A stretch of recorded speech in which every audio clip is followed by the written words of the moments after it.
Hey everyone, welcome back to my channel. Today we're going to talk about one of the most common and not talked about nearly enough gastrointestinal issues, which is constipation. Maybe you're someone who struggles on the toilet every day. Maybe you do go to the bathroom every day, but there are these teeny tiny little poops that are hard to pass.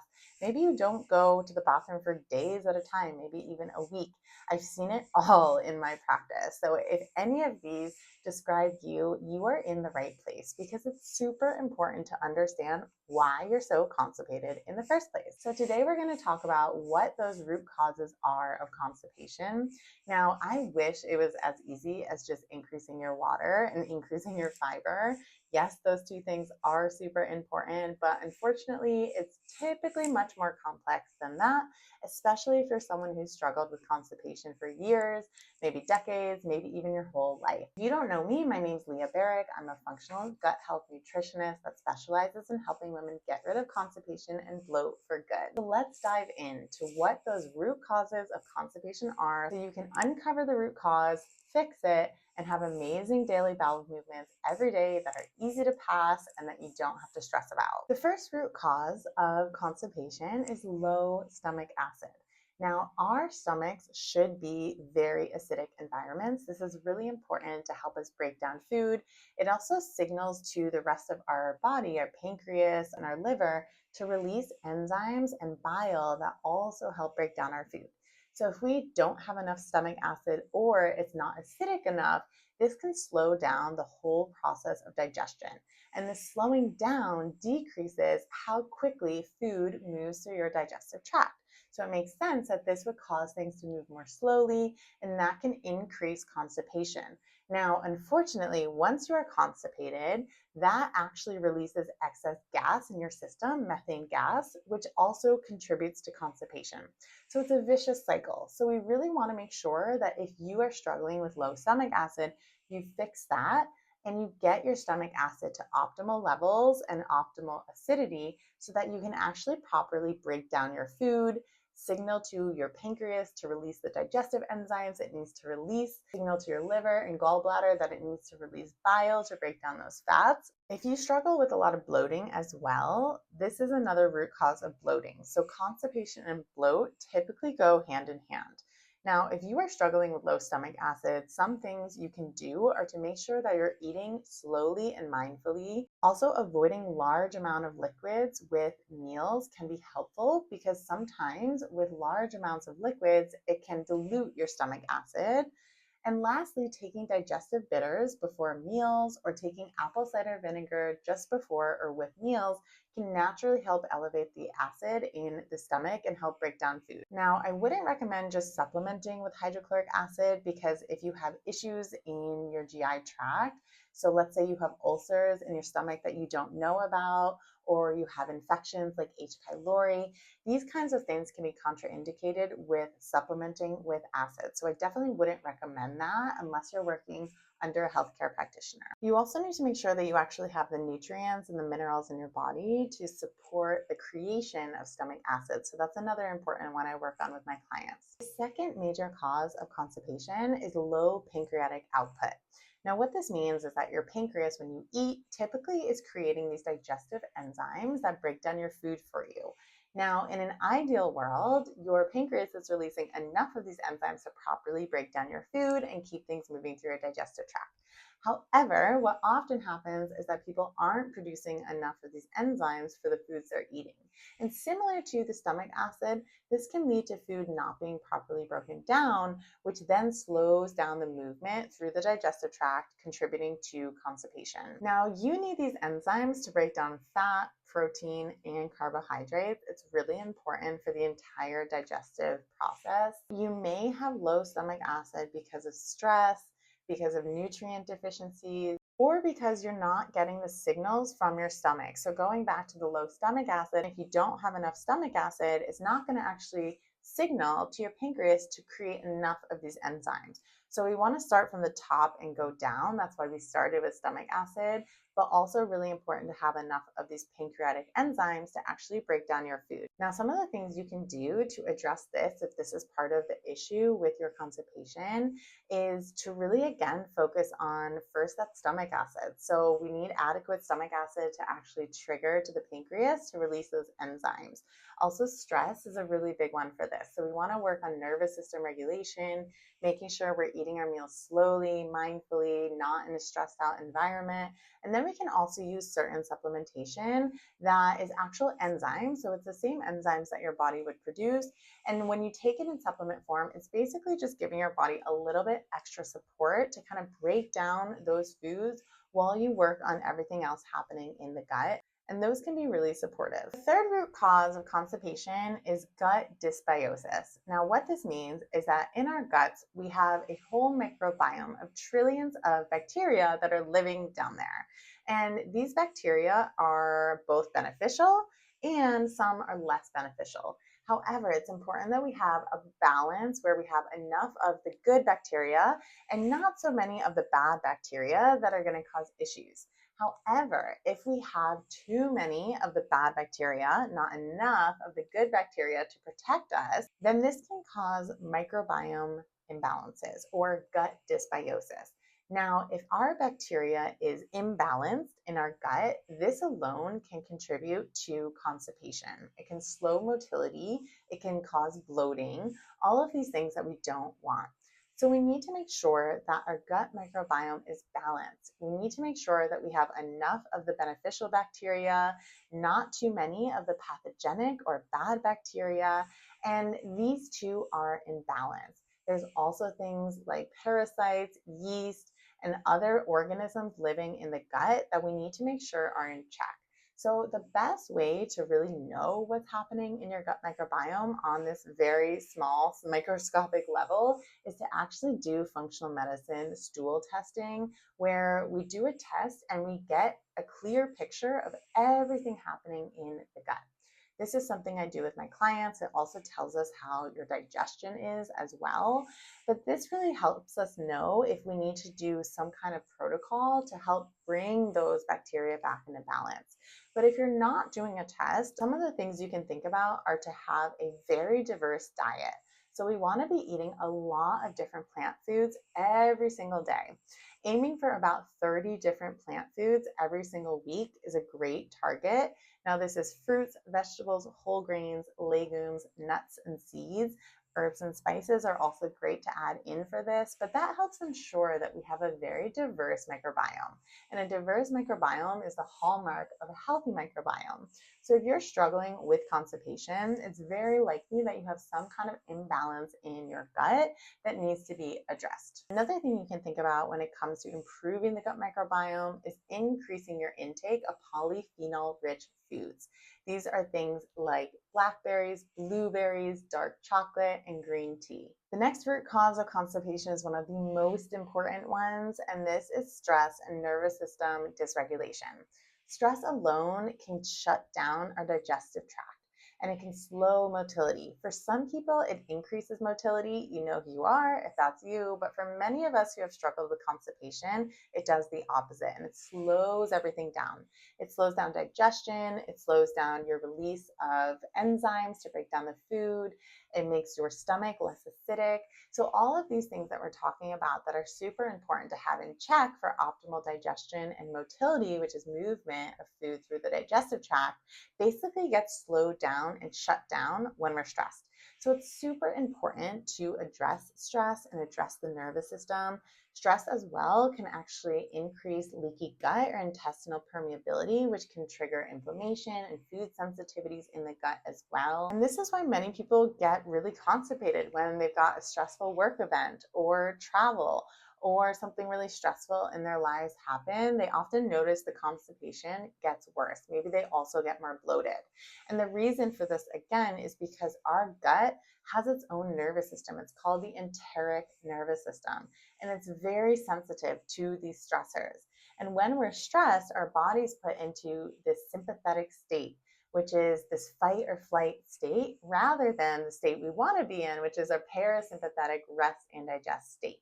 So when we're in the stress out sympathetic state, our body thinks it's under danger and it shuttles the blood to our extremities, to our arms and our legs, because basically it thinks we need to go run from a tiger. Even if this is like a letter from your boss or a stressful email or stress with your partner or something like that, your body doesn't know the difference.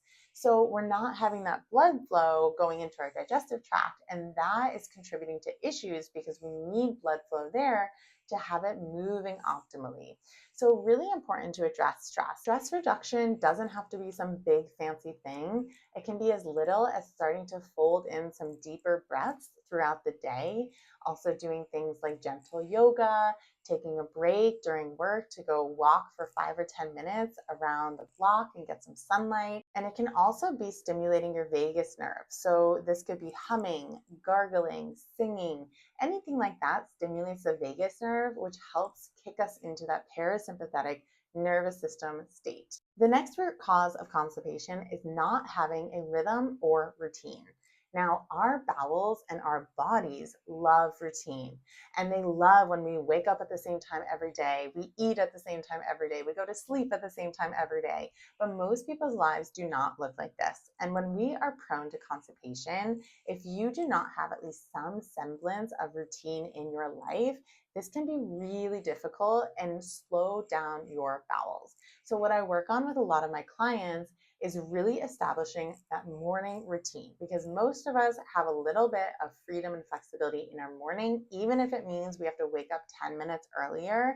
We want to make sure that we get our body into a rhythm and routine, especially in the beginning of our gut healing journey. When we're starting to really get things moving and work on motility, it's really important to help the body have some semblance of routine and rhythm so it feels safe and it feels like it can let go and be in a low stress state. This is a big reason why people who work night shifts or travel regularly really struggle with constipation, because your routine is all over the place.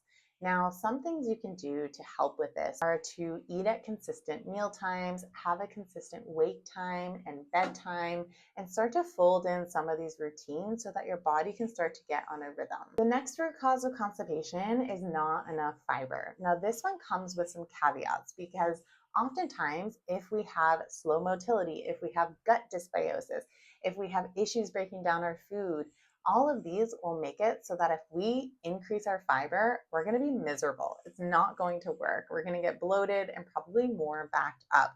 So this is why there's some caveats. We want to get things moving first and then start to add in some fiber to help support bulking up our stools and support our gut microbiome, because they feed off of fiber. Every time you eat fiber, they basically have a party and they eat that fiber, ferment that fiber, and create beneficial compounds called short chain fatty acids that also help support motility. So we want to be careful with fiber, but it is very important. The end goal when we're healing our gut is getting to a place where our body can tolerate a large amount of fiber, at least 30 grams a day. But honestly, most of my clients I aim for more with, but that is a slow process, working our way up. We have to be really strategic with how we increase our fiber and which types of fiber.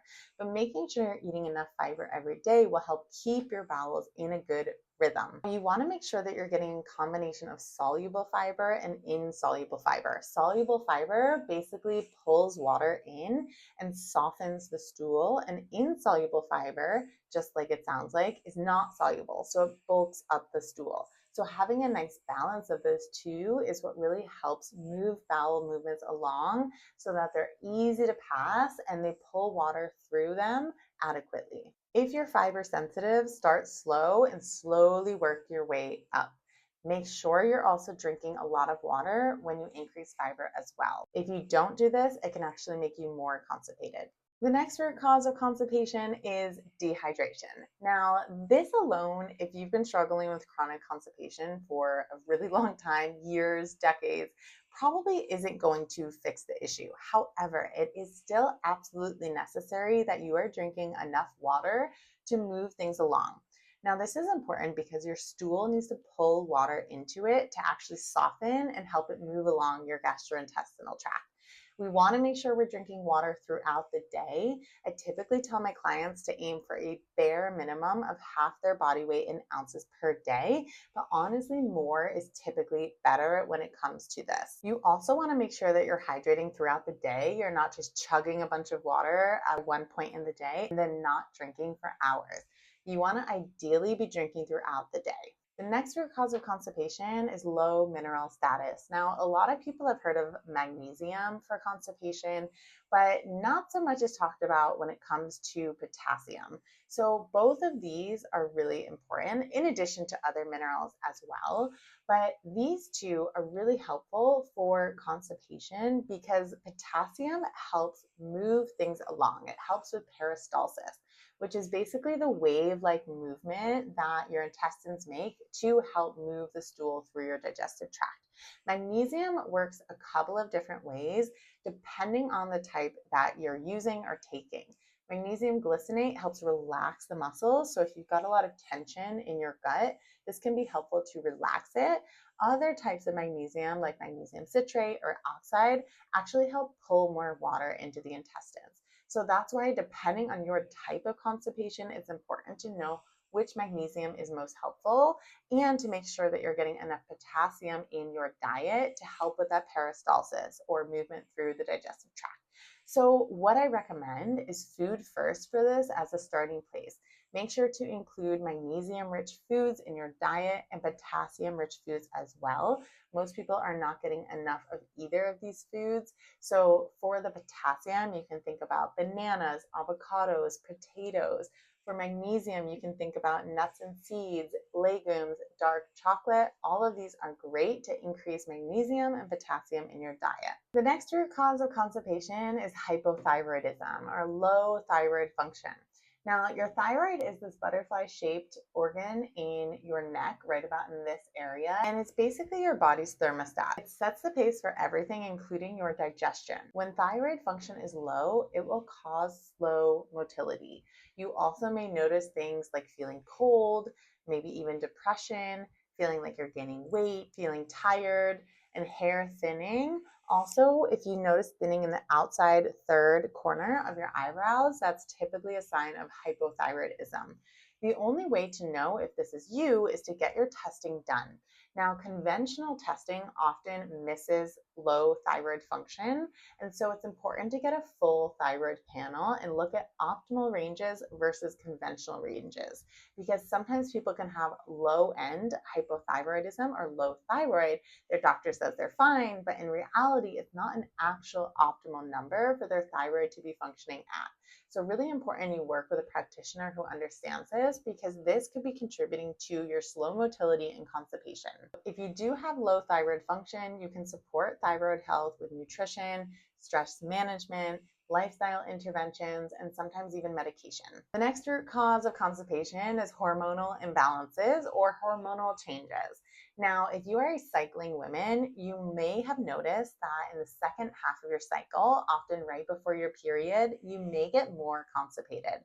And there is a reason for this. The reason is that during that part of your cycle, your progesterone rises, and progesterone slows down motility. So when progesterone is high, motility slows down.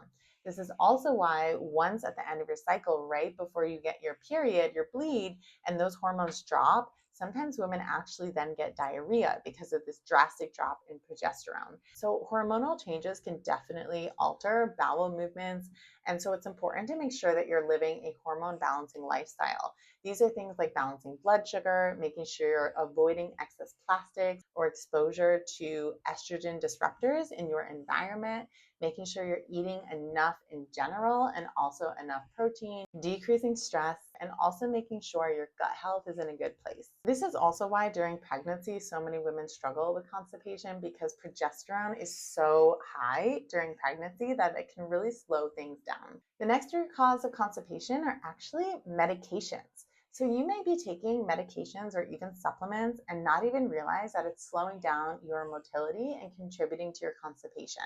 Some of the most common ones that do this are opioid pain medications, certain antidepressants, antacids containing calcium or aluminum, antihistamines, and iron supplements and calcium supplements. I never recommend stopping a medication before talking to your doctor, so make sure you open the conversation with them, especially if the constipation is affecting your quality of life. Sometimes there are alternative forms, dosing strategies, or other ways to offset the side effects. The next root cause of constipation are structural or mechanical issues. Sometimes constipation isn't about diet or hormones or microbiome imbalances, but it's actually more about a mechanical issue. Things like pelvic floor dysfunction, rectoceles, or adhesions from surgery can all make constipation worse and make it physically difficult to actually pass stool. This might be you if you feel like you're straining, if you feel like you can't fully empty, or if you feel like you have to change positions to actually go to the bathroom.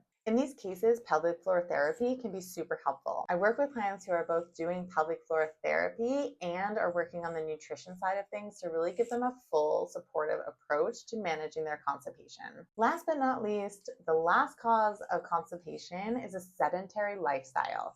Now, if you are not moving, you're sitting for hours and hours and hours a day, that means that in your intestines, your stool is not going to be moving through as well as it should. Our bodies are meant to move. We need to move to actually stimulate many of those intestinal muscles. Even just a daily walk every day can really help with motility. You don't need to go run a marathon. Like I said, even just walking, some gentle yoga, some stretching, any of that can be really helpful, especially if you're doing some twists. That can be helpful to really get some of that engagement in your core and help support things in moving through.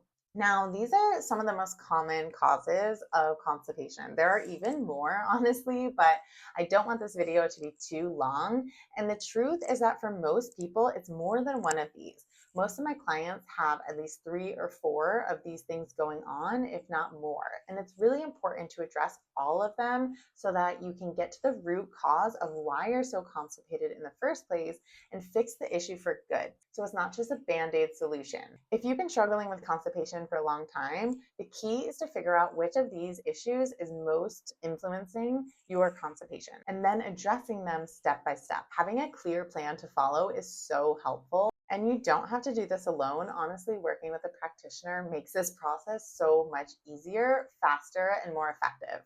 If you found this video helpful, please like and subscribe. And if you'd like more one-on-one personalized support, you can always schedule a free call with me. The link for that is down in my bio, and I'll see you next time.